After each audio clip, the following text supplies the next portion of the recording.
All right, good morning, and thank you for tuning in today.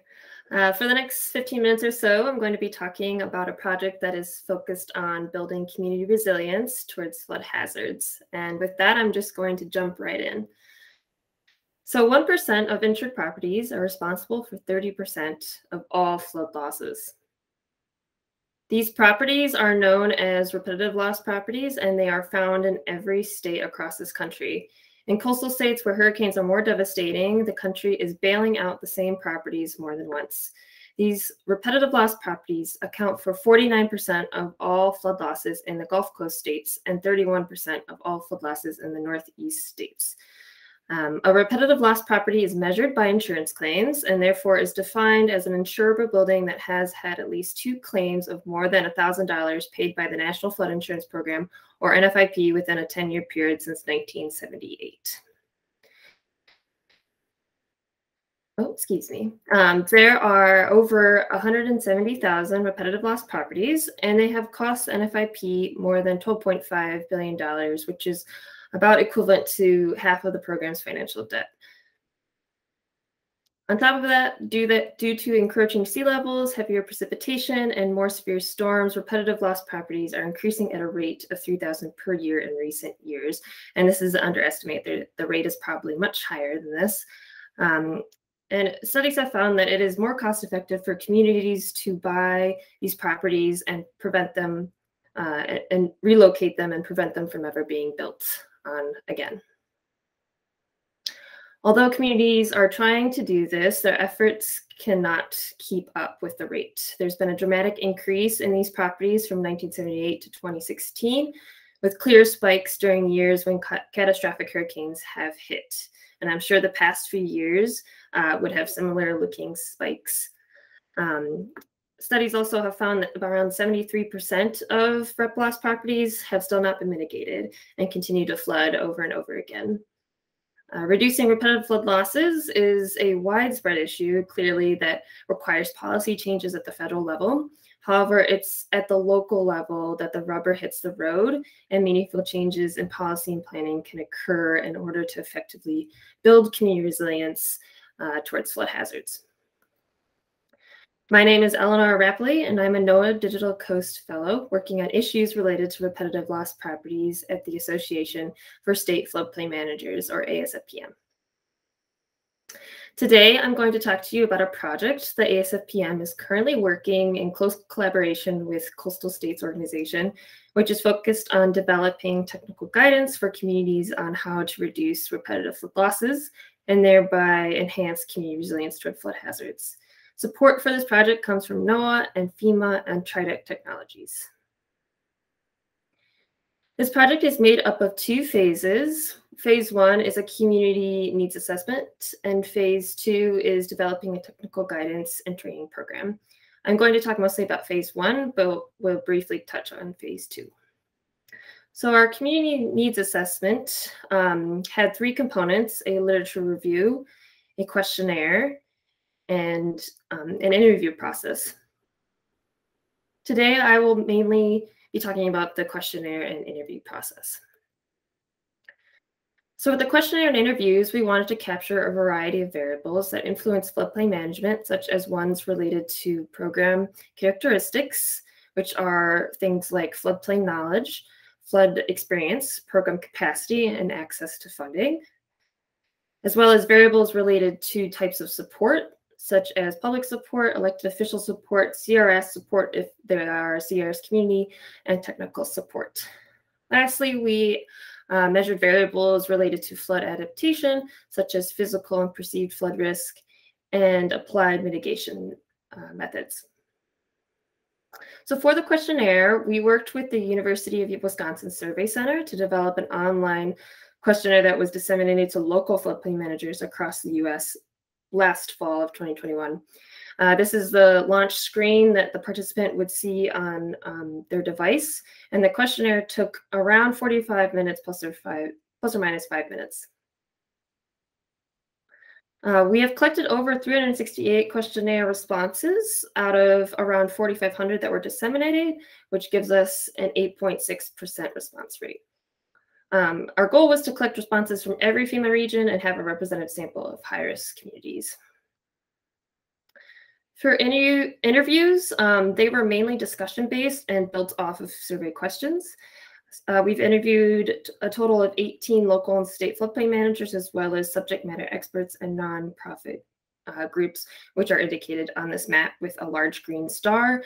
The smaller navy blue stars represent everyone that we have reached out to but did not hear from. And our goal was to essentially collect around 20 interviews or until we reached a saturation point where there was no new information being collected. So for descriptive statistics, this was the distribution of responses from questionnaires and interviews. We've got a wide variety from FEMA regions, FEMA Region 4 being having the most responses, and Texas having the most responses as well. There was a widespread of flood plain management experience, but most of our participants had more than 10 years of experience. And there was a pretty even split between communities that were riverine and coastal. Here is the spatial distribution of number of repetitive loss properties per community. So the dots represent repetitive loss properties. The size of the dots is the number, or is based on the number of repetitive loss properties, and the color is based on the number of properties mitigated. So the bigger the dot, the more rep loss properties, and the bluer the dot, the more mitigation that's been done. And as you can see, communities in the Gulf have the highest number of rep loss properties, but have also done the most mitigation. And this helped us target which communities we wanted to reach out for interviews. We found that the main causes of flooding among the communities we sampled was mainly due to higher precipitation and frequent storms. However, things like aging structures, sea level rise, development in the floodplain, and inaccurate flood maps also played a pretty strong role. So we asked about floodplain which mitigation which mitigation methods floodplain managers used in their communities. Such as code enforcement, channel improvement, buyouts, elevations, and demolishing or improving properties. And we specifically asked which of these methods were most effective. And we found that buyouts and elevations to be the most effective, while channel improvement was the least effective. And then on the maps on the right show which communities have used buyouts versus elevation. And there's a slight trend in the use of elevations among coastal communities and buyouts in riverine communities. In terms of support, we found that most participants said staff support was the most helpful in terms of mitigating rep loss properties. We also found that the influence of a major flood event helped initiate mitigation, as well as support from elected officials was relatively important or helpful. And then technical support, which is highlighted in orange, was found to be somewhat helpful, and CRS support was found to be not helpful at all in terms of mitigation. So this was rather interesting and might suggest that these communities were lacking in CRS support and technical support, perhaps. In terms of the most common challenges, this is where we kind of dove a little deeper into what types of challenges communities were facing in our interviews. And so as you can see, there's a lot of challenges that were talked about, but the most prominent, or the ones that were most mentioned, were lack of access to funding. And this was related to a number of things, such as the cumbersome nature of federal grant applications, the long timeline of receiving federal grants, and the program capacity to manage the grants. In addition, almost every community mentioned access to repetitive loss data was difficult or a challenge. Not only have communities been unable to access the FEMA repetitive loss list, it is also often inaccurate, and they're working off data that's old and not up to date. We asked about which types of technical support do communities need. These are, suggested types of technical support are ones that were mentioned in interviews. And out of all of these listed here, we found that funding was among the highest. So, technical support around how to apply for federal grant funds or how to manage federal grant funds, and how to build capacity for that. And that's very much in line with the challenges, right? Funding being one of the highest or most common challenge. And here we see that reflected in the type of technical support that communities have expressed need for. And a lot of these other higher averaging types of technical support were related to technical assistance, specifically like how to conduct a benefit cost analysis or a risk assessment, or how to display a list of decisions for property owners on which types of mitigation options to choose. So these were all very important, but funding, as I mentioned, was the highest.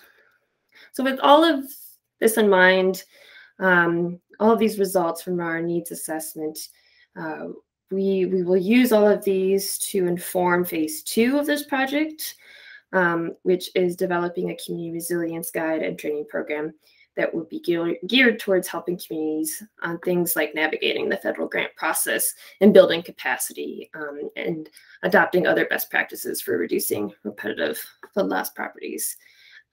Development for this guidance and training program is starting now in this year, and hopefully will be done.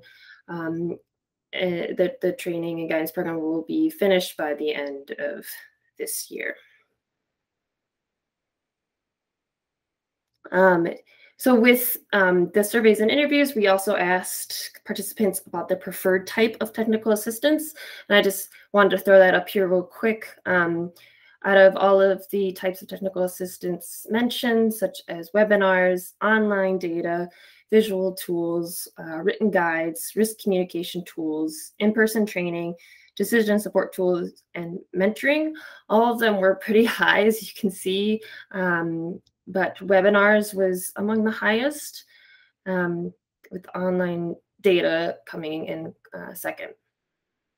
So with that in mind, this helps us, get a better idea of which types of technical assistance to focus on in our guidance and training program. So for this community resilience guide, I am designing an Esri hub site. So development is underway in the form of this website. And a hub site is a website building platform that is meant for effectively compiling and sharing data, resources, and tools to communities in meaningful ways. And so communities will be able to access this information on the hub and scale it down to the local level, so that they can find it useful to their needs. And to get to this hub site that we are currently still developing, so it's not fully finalized, but you can go to this website at the top right corner, know.floods.org/reploss, and see updates on the project. And so looking forward, this year we'll be finalizing some of these pages on this community resilience guide. So the first page will contain information and results from our needs assessment, like the results I have just shared with you. It will contain a variety of resources such as guidance documents, online tools, and spatial data. We'll have around 8 to 10 case studies, which are real-world examples of successful communities that have successfully mitigated repetitive loss properties. And lastly, we are developing trainings and webinars specifically geared towards some of these needs that communities have expressed, such as funding and managing grants, and we'll also provide some technical guidance around how to use spatial data to address repetitive flood loss properties. So on this page, there'll be a sign-up information for trainings and webinars, and a schedule as well. So that will come out later this year. And lastly, to ensure that this program is responsive to community needs, we are going to host a pilot workshop with 3 volunteer communities and incorporate feedback from the workshops into this program. And with that, that concludes my presentation. So thank you for this opportunity to be here today and share this exciting project with you.